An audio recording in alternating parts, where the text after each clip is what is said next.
I'm back with another update. I was asked a question on YouTube by Xavier, and he asked, how did I get the white marks or the raised marks on the helmet? I could easily make a comment, but it's not going to really tell you how I did it. What I did was, I took the regular pet file and that I designed, well, that was used, and I'm sure most people use this file because it's free. The problem with this file is it doesn't have the raised parts. It has the parts below, but it doesn't have the raised. So what I did was, I took the pet file, which I'll show you. I took the pet file, and I reused and reprinted out these pieces here that actually make out the logo or the tiger marks on it. And what I did was, when I reprinted these out, I traced them on cardboard. The reason I chose cardboard, because if you resin it, it will stiffen it up a little bit, and after a couple layers of Bondo, it becomes rock hard. Most of the ears and stuff, I actually had to look at references off the helmet, and mine's kind of a hybrid between the movie helmet and the TV show helmet.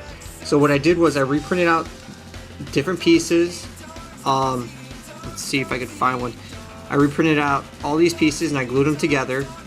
And what I did was, when I retraced our cardboard, I cut it out. But when you cut it out, it's not going to fit nice and easy like the last time you used it, because after you put the starting layer of Bondo underneath, it's going to raise the helmet some. So you kind of have to, there are little gaps in my helmet from where those spots are. You also got to remember, because the main part is a little bit bigger, like I said, it's not going to fit right. You're going to have to, kind of adjust it for that. And there will be little tiny cracks, which if you look on the other video of the helmet, you'll see those cracks. So it's not that bad. So as you can see here, like I said, I reprinted out the pet parts from here and all these lines, and I traced them on cardboard. I glued them on there. I resined it and I Bondoed it. It takes a couple layers of Bondo before it's actually stiff. At first it's going to kind of be like this, where it's not that stiff. You can see how flexible it is still. And then others, it's rock hard. So after layers and layers of Bondo, you'll get that result. You just gotta be very patient. I found it a lot easier to take like an old milk container and cut them up into little applicators to do these fine pieces here. Unfortunately, because I started school, I'm not going to be able to finish this until probably next spring. Because living in Indiana, you don't have the best winters, and I really don't want to rush on this and screw it up. I'd rather take my time and get it done the right way.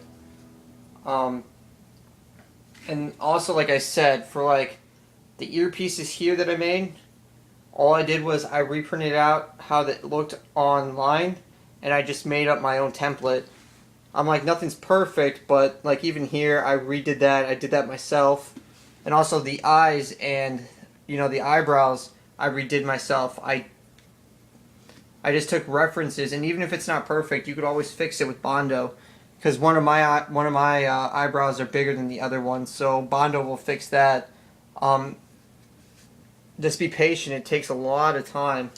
And depending on what you want to do with the mouth, it's up to you. You could either do the TV show mouth or the movie mouth. The movie mouth comes out more, and the TV show is more flat like this one, so I'm thinking of just keeping the TV show mouth because it's just going to save time. Hopefully this video at least helped a little bit to explain how I did it. Definitely don't use the foam. I mean, someone told me on my YouTube channel that you can paint over it with certain paints, but it's not going to be rock hard. It's still going to be soft. So I recommend just use the cardboard. It's a lot easier. I mean, it kind of sucks that I won't be able to finish it until next year. And also I had another comment about how would I cut it in half.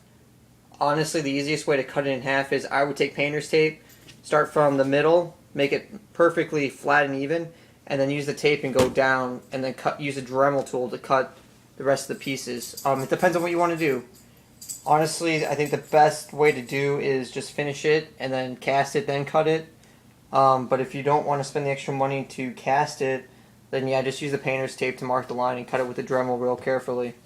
And that's just probably it for the helmet for right now until school gets out and it gets warmer till next summer. But if anyone else has questions, just let me know, and I'll be more than happy to answer them.